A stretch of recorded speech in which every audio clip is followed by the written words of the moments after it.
Welcome back to a quick brew, David. Chin chin. Welcome back. What have you gone with? Again, black coffee. I've got into a routine. Oh, black coffee. I've gone with a Celsius Live Fit sparkling mango lemonade flavour. 0 sugar, 7 vitamins, natural flavours. It's got to be worth a sponsorship, hasn't it? Lost it. I mean, obviously not that brilliant when I do that and see my back teeth have gone, but it's, It was so close. So close. So close to being the But perfect advertisement for Celsius, but I doubt they'll use that now. They'll use that. Anyway, how are things with you? Things are good. New month. So always energizing in sales, in recruitment, in business. It's a new month. It's a new quarter. Do you focus more on new quarters or new months? New weeks. You can't say both. Weeks. I like to break things down into sort of like that granular level, as in and setting myself small targets and having those little achievables to contribute towards the final goal. Because I think too many people concentrate on the big goal, like so they'll set a yearly target and they'll constantly be measuring themselves against a yearly target, which can be really degrading and really demotivating. If you have a bad month, it's over, isn't it? Yeah. So it's not really driving you anymore, is it? No. So if you do have a bad month, concentrate on having a good week. Concentrate on having a good day. A lot like the advice Martin was given. Concentrate on the process you need to go to get there. So not concentrating on, I want to hit 1 million this week, or something ridiculous like that. Say, what can I do today? Can I get a couple of grand in today? Can I get 5 grand in today? And concentrate on those smaller goals. And then the rest of the goals will look after themselves. What was the old saying? Look after the pennies and the pounds will look after themselves. They can. They can indeed. Can you get 5 grand in today, James? Yeah, 100%. Good on you. Good on you, mate. Awesome stuff. I'm going to get 20. Just to piss you off. Swag. Love it. Mate, it must be the new haircut bravado that's coming through. Yeah, I've gone for the Guile or the Ivan Drago. You remember Guile from Street Fighter? Absolutely. We can add some images, but that's what I've gone for this morning. I thought, obviously, with a new month and we're into the tour, the Be the Change. I thought, I'm gonna reinvent the style, mainly because when I have it sort of down here. Yes, there seems to be, but it's not there now. But for me, it looks like there's a huge gap there. If you look on the previous pods, it genuinely does look like that. So I've styled it up, and obviously there's no gap there now. So I thought, I'll run with it. It's a good head of hair. You are still falling short, though. Again, ex-guest of Sasha's hair. You remember his? Very short. Yes, very man. Fine. Awesome. Fine man. Yeah. I spoke to a lad in the office the other day and referenced a flat top, which for me is a 90s terminology for, he didn't know what a flat top was. Didn't have a clue. Never heard of it in his life. Is it Skeeter from Hey Arnold? Yeah, or even Will Smith out of Fresh Prince. Fresh Prince, Will Smith, Fresh Prince, yes. Yeah, good point. Yeah. Flat top. Flat top. Yes. Top flat top. Yes. It was a top flat top. Or Blade. Was Wesley Snipes rocking a flat top? Frost. What a film. Oh, mate, watch it again. Let's agree to watch that again. Scene in the basement. Was it the scene in the basement, Blade 1 or Blade 2? Blade 1. Is it Blade 1 where the DJ starts playing? In the club. Yeah. Yeah. Brilliant. While we're talking about things to watch, have you watched the new Chili Peppers documentary? No, I've seen it, though. I've seen it. Amazing. Can I say something that's going to really annoy you? Because I know that you are a man of varied musical taste, and clearly Chillies are up there for you. My wife the other day said to me, I don't really get the big deal with the Chillies. They just sound like they're whining. No, they're brilliant. Like musically, they're brilliant. And I didn't realise the backstory about Hillel. So it was a beautiful watch to see that they obviously all knew each other at school, the way that the band progressed. Mhm. I mean, I knew Anthony Kiedis was massive into his drugs, but I didn't realise it was quite the level it was at.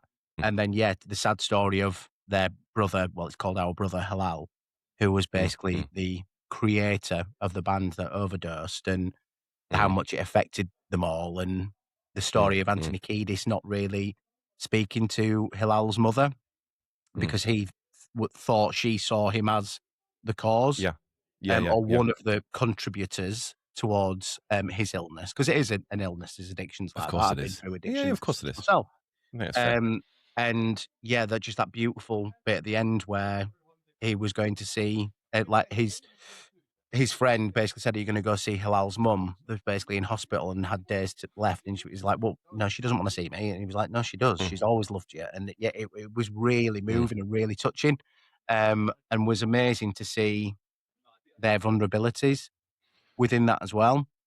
Shall I It's a bother watching beautiful it? watch. Shall I bother watching it now, No, James, or honestly watch it. It's a beautiful watch, and just to see how their, where the band was going, because it was originally the band was called Anthem, and Anthony Mhm. and Flea were nothing to do with it.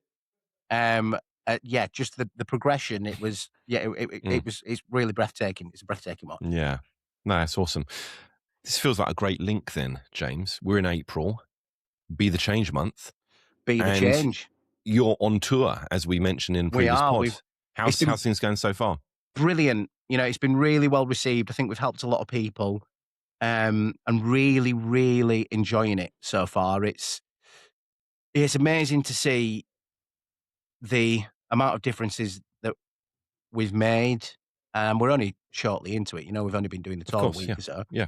but yeah, really, really enjoying it. And we've always been a company that's helped first and success follows. So, you know, this was a really important campaign to us, um, and it's yeah, some of the reports and stuff that we've been getting have been brilliant. A lot of people saying, you know, it's some of the best training we've seen. I'm not bragging when I'm saying this, but then we've delved further into that, and it's something that I've worried about for a long time. Is a lot of people have been burnt before with what might not necessarily be experts within this field. So delivering training, but without the Well, I proper think basis, experience. that yeah, I've seen it a lot as well, over LinkedIn with people sort of like attaching onto the trend. And it's something that I've mentioned Okay. before, like when you've got mental health first aiders, they're usually really empathetic Yeah. people. They usually really want to help. This is the Of reason that they course I do. usually take this course on Yeah. mental health first aid. But when you see them sort of like saying, "Oh, I'm now an expert in mental health and qualified to deal with feelings of anxiety and depression," you're not. You know, it'd be like Mm. me going on a first aid course and saying that I'm a surgeon. It's it's not the Are you case. And not? yeah, you're not an expert. You know, you're there to point to resources. You're there to listen. You're there to help, and that's a beautiful thing. Yeah, yeah. But you've got to be very, very careful within that, and you've got to be careful with the people that you're approaching to deliver training for you, especially with the birth of AI and how advanced it's becoming.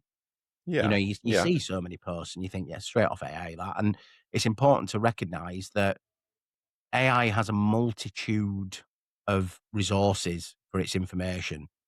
Mm. Necessarily, not all of them may be true or accurate, or Absolutely. yeah, it's and Well, yeah, if we're it's seeing it. written somewhere, it will find it and it will Yeah, surface it.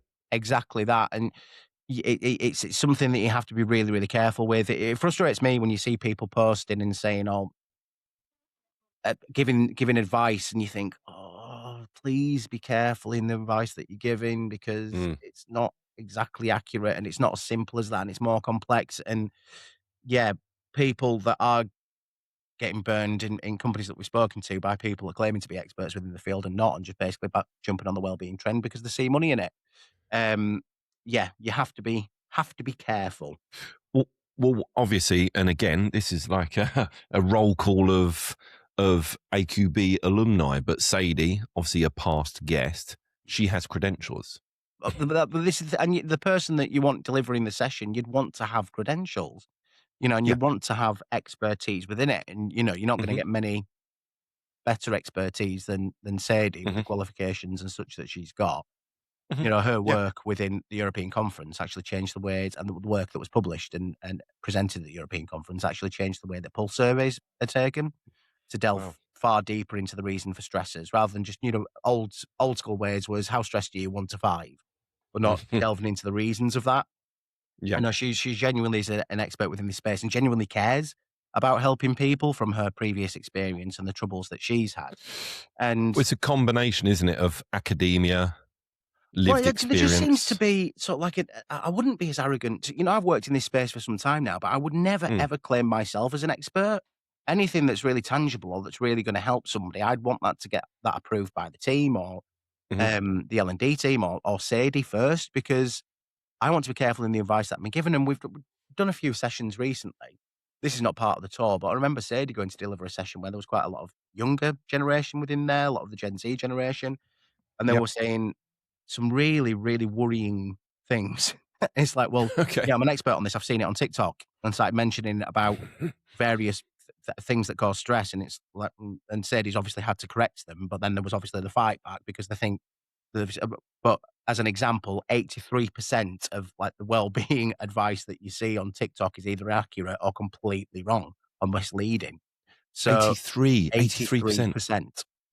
So, and yeah, we're in Oh my this lord. where information is readily available, and AI can churn out anything pretty much that you want. Of course I can. You've got to be careful that the right credentials have been brought to your But training, and but cheapest isn't AI, always best. no, and look, I mean AI and social media, you're just generating echo chambers, aren't you? So But it, the worrying thing is people start to really believe in it of and course they really do. buy into it, and it's like, no, no, please, please. Yeah. I wonder if these consultants or experts have some decent liability insurance in place. But they'd have to have if based on Because some of the yeah, information that seen shared over LinkedIn. Because well, if they ever did a session, I'd be terrified. it will be great, won't it, if we get into a position in the future with social media specifically, if things could be authentically fact checked. So in the same way that when you build an AI image and you see people post an AI image on LinkedIn and it's got a mark now, hasn't it, to identify this image was It's created. easy. It's sorry to interject there, but it's easy enough to do that anyway. So I mean, obviously, we'll use AI for helping us administratively, etc., etc. But I'll use it and bounce ideas off it all the time. So if Yeah. I'm going in there and I want some like serious stats, Mm. so for example, well, I'll try typing this in now. So because but you've got to bear in Live mind demo. that live Live demo. demo. You've got to bear in mind that AI is pretty much going to feed you what you want to hear, Yeah. essentially. It's a So people pleaser. what are the stats in the UK for mental health related absences, as an example? Yeah. And that'll churn Reasonable something words out. per minute there, James. Reasonable Reasonable. It was words very, per very minute. good. Mm. No, doing my man typing. Ding, ding, ding, ding, ding. Ah. And then it'll come up with some stats for me. So, like UK mental health absence key stats, scale of problem. 964,000 UK workers are experiencing work related stress, depression, or anxiety. So, you'll see some stats and some details that'll come up Yes. from Yeah. there now. So, what I would usually do within that next procedure is type in, is this all factually correct and from reputable sources such as Deloitte, etc. What a crazy prompt that is. Lumina proudly sponsors the Quick Brew podcast. Lumina is your AI conversation coach, helping leaders manage difficult conversations successfully. Practice in a safe environment without fear of judgment. If you want to hear more information about Lumina and practicing conversations that count, go to wellityglobal.com/meet-Lumina and use offer code BREW10. But you've got to make sure that the information, because this is again making sure That's that it, it's isn't a it? great tool for an assistant, but you have to, because I think a big problem with it is laziness. Type Yeah, of something course it in, is. It's copy and paste the convenient. thing that first comes out and splurges out. But you've got to make sure that you're offering right and recommended solutions and recommended advice. Of course you do. Um, what is accurate and from strong sources? These are rock solid. White. So then it's give me a different list Yeah. now. from reputable sources, which of people like Health Screen UK, MHFA England, Deloitte. So Deloitte's very credible information is 51 billion annual cost to UK employers is caused by mental health related absences. But Stats from the the default wasn't to no, mine credible resource. It found what is presumably easiest found or most convenient, surfaced that, and it's only when you've asked it, is this actually legit, that it's gone back and it's like, oh, actually, I'll refine that slightly and give you, data from reputable, credible sources. So that's an interesting. I think everybody should do that. But again, you imagine if you're in a scenario whereby your interface, so your platform, did that for you and just signaled, this is either legitimate or illegitimate. This is fact or not fact. That'd be, well, imagine watching Trump for starters on one of his campaign can you imagine? trails. You imagine being the AI note taker on that meltdown. Smoke starts coming off the computer. No, but yeah, it's something we're that not political. We're not political. it's not. James. We're not political. We're not getting into that. No, But we're not it's political. something that concerns me greatly because Mm. I've always had a studious mentality. So any business that I put myself into, I will do my utmost. So working late, evenings, research, looking through the offering, trying to better understand the solutions that we provide. From a sales background, that's because I'll have more authority and more confidence in when I'm delivering pitch meetings. But you do obviously get a deeper understanding of the business and a deeper understanding of the work that we do. And within that, yes, I have learned quite a lot to do with sort of like burnout, leadership, mental health and well-being. And it's something I'm like a sponge in that sense, especially if I'm really interested in it. And from my own personal Mhm. battles that mental health and well-being is something that I care deeply about. Mm. But I would still not offer to my Yeah. advice on No. serious topics or even No. not so serious topics purely because I'm not an expert in it. I've Yeah. not studied Yeah. it. I've not done a degree. I've not Mm. lived and worked in this space where you see so many companies recently that are just popping up and all of a sudden leadership experts, well-being experts, and you think, oh, please, please, please be careful because the advice that you give could at some point actually do more damage than good. What do you think of the term thought leader? I like it. Do you? I Yes. think in the right hands, In the I think right it's hands, a thought leader is a brilliant. So I would hope that I'm a thought leader in the videos and such that I'm delivering on leadership and such, um, which are carefully curated. It's not all just chat GBT. It's you also usually spend a good month in planning a series of videos, listening to feedback from the clients that we already have and the prospective clients that we're speaking to, recognizing where the problems are. So a lot, obviously, over the start of this year is in that managing difficult conversations, obviously with Lumina yep, that we've created as well. Um, yes, so I've been doing a lot of videos around that. Next set of videos probably going to sort of be around change management because we're still seeing a lot of change nice, within the industry. yeah, yeah, yeah, We're starting to see a lot of restructures, new tech. Obviously, with the introduction of AI, things are evolving quite quickly. Changes are happening quite quickly. Frameworks are constantly changing. So there is a lot of topics around change that we're going to be concentrating on for my next videos potentially. mm. I look Because forward to those. yeah, That'll be good. it's something that I mean a lot of companies that we're speaking to at the minute as well is having those sessions on survivor guilt. When there are restructures and somebody you may have been working with for 10, 15 years in an Yes, instance gone, you feel guilty that you've survived the restructure and you may not have even had the proper opportunity to say goodbye or speak to them. And it's somebody you've been spending 15 years with. It's not mm, a sudden mm. loss like that. There does become a grief element to it. So yeah, I think my next videos are going to be on change. Look forward to that. Talking of the topic of advice, good or bad or indifferent, obviously, again, social and now probably more specifically LinkedIn, I would reference here, gives everyone a voice, gives everyone a platform and everyone an opportunity to share their thoughts.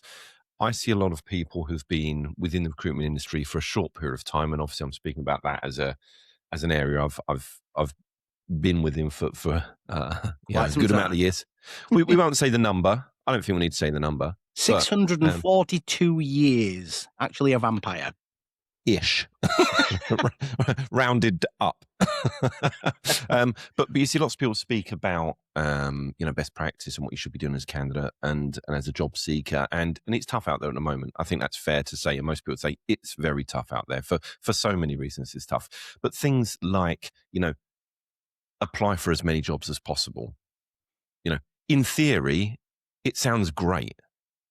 In reality, I think it's creating a bad habit. That sort of spray and pray methodology of, well, if I send it to 100 instead of 10, I've got more chance. But obviously, if you've got 10 incredibly suitable roles or 100 generic, likelihood is you're not going to get anywhere with it. What it's creating is your response rate is just going to drop and drop and drop. And that's going to become more and more and more demoralizing because now Exactly, it's not. that's going to have a toll on your mental health. Of course, because it's not I applied for 10 jobs and haven't got anywhere. It's, oh my God, I've applied for 100 jobs or I've applied for 1,000 jobs. But Have are you these applied for the 100 right or one? 1,000 jobs? Exactly. And I get it. Trying your arm, and most people at some point have tried their arm. But, I'll have a job that's, say, for an IT program director, and there'll be very specific technical requirements of that job. Now, if you're a butcher or a taxi driver, or a clerical resource, you may be phenomenal in what you do day to day, but you're never going to be right for that job at this point if there's specific must-haves. So advising people to just bounce out as many applications, I think, is poor advice. And I think it's setting them up for failure, and it's going to push them into that negative psychology of, I've applied to 100, I've applied to 1,000 jobs, and I've got nowhere. Again, if you don't hear back, you weren't good enough. We hear that quite often. I think that's dangerous. That's really dangerous. Yeah, That's really. But I see it, and I hear people talk about this, and I think that is dangerous. It's busy out there. Again, you're as a recruiter, as a talent acquisition professional, as an HR professional, you're inundated, and again, you want as best as possible not to ignore or sort of ghost applicants. But just because someone doesn't hear back doesn't mean they're not good enough. God no. It But just means I that hear and see it. there was somebody potentially more suitable for the role. And you can't expect. Well, we were talking about this within sales, and when you cold outreach to people and you don't hear Mhm. back from them, I don't get demoralised that every time I don't hear a response. If I did, we'd be in a very, very Imagine. different conversation now.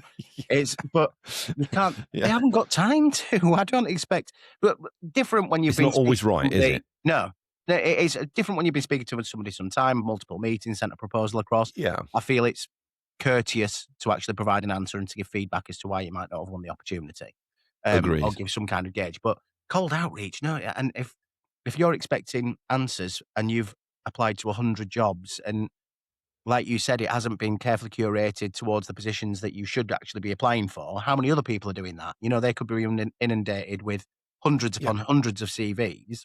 It'd Yeah. be a full-time role for them to just go back to each and every one. Just So, respond to people that aren't yeah. at all appropriate. Not slightly not right, but entirely not right.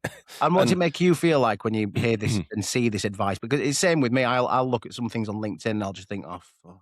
well, it concerns me because I think actually, it's probably coming from a good place and someone's trying to offer advice, but I think it's dud advice. I don't think you should apply to every possible job that you see advertised because I don't think you're Well, going to not get only a positive that as response well, from it. anybody that knows what they're talking about are the clients that you want to potentially connect with are going to take one look at that and think, Yeah, not going anywhere near them. Yeah, no, and I think that's fair. And there's so many other things. I mean, these days you've got. I saw a post recently about hiring being purely merit based, if you like, and hiring process is purely merit based. And I think that as a ideology is solid. But again, having supported businesses recruit talent for how long? 600 plus years, did he say? 682 years, I believe I said, yeah. Ish, there or thereabouts. Yeah. I can tell you it's never fully objective. Timing, internal candidates, relationships. We all know someone that's got a job because they know someone that knows someone. Yeah. Is that merit-based? No, of course it's not merit-based. But unless it depends. When we're talking about like merit-based, are we talking about like skill here? Yeah, Yeah. absolutely. So on paper, you are the perfect applicant. So on paper, you should get that job. Let me put this across to you. Mm. Which would you take, skill or will? Well, I can tell you those words are in the Gladiators theme tune, and I love the Gladiators, just as an FYI. Because I would much I- prefer to take somebody on so- will Will. and effort Yeah. and Yeah, give of them the course. skills to do the job. If you're in a job that can allow for it, if it's a brain surgeon, I want a skill. Yeah, you want the skill. Yeah, Please. Yes, to be fair, there's got to be context. I really around want to that. be a good brain surgeon. Yeah. I'm so enthusiastic right now. But yeah. Well, he's well prepared for this. He's been working bang up 20 for hours it. a day. Yeah, he was bang up for it. But yeah, absolutely. So in certain jobs, skill, but generically, and as we speak so often about sales, will, absolutely, because skill without the correct application of will is redundant. It's wasted, it's lost, and you won't ever properly leverage or tap that skill. No. Because the person has to turn up every day of the week, irrespective of what's happening outside, irrespective of what happened the day before, irrespective of what might become. They just need to turn up with the correct will and apply themselves. And yeah, you can absolutely teach some of those hard skills, if they have some of those soft skills that are in place 100%. But yeah, misinformation. But the people is that an are interesting working one. for Boeing, designing the planes that we go on holiday with, 100% Skill, please. Skill, please. Show me the certs. Show me the certs. But no, so I think, you know what, that's a good episode, James. And going forward, misinformation, as much as we've touched on it there, that could be a broader topic to discuss, because, we're in an age of misinformation. 100%. And it's sometimes been driven from the very highest level. And this isn't a conspiracy, it's just a reality of day to day, way in which we consume content. So misinformation might be something to talk about. Oh, something else to talk about very quickly. We've been speaking for a little while about getting something on the soundboard for the Golden Nugget. Mm-hmm. Yeah, so when we have a guest episode, no Golden Nugget today, no guest, so no Golden Nugget, unless you want to offer one up, of course. Does this work, James? I'm going to test. This is live testing. Okay.